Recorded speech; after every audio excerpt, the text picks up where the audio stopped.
In this video, we'll do three things. First, we will understand how selection sort works step by step.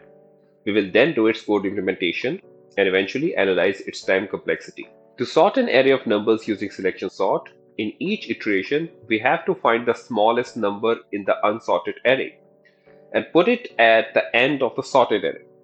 We'll repeat this process until the entire array is sorted.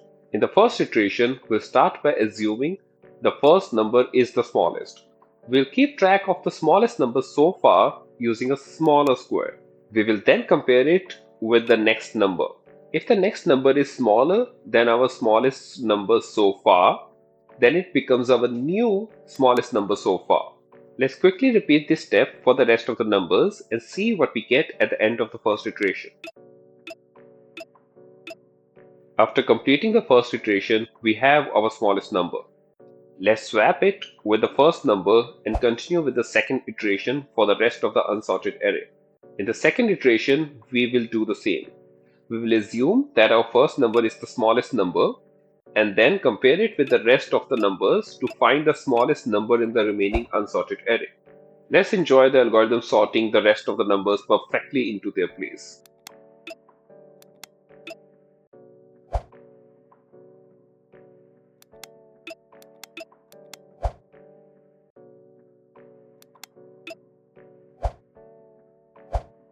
Now that we have seen how the algorithm works visually, let's quickly see how it's implemented in Python. In our sorting function, in each iteration of the loop, we find the smallest number with comparisons.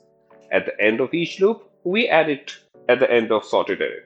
Selection sort runs in big O of n square for both the best case and the worst case, where n is the size of the array.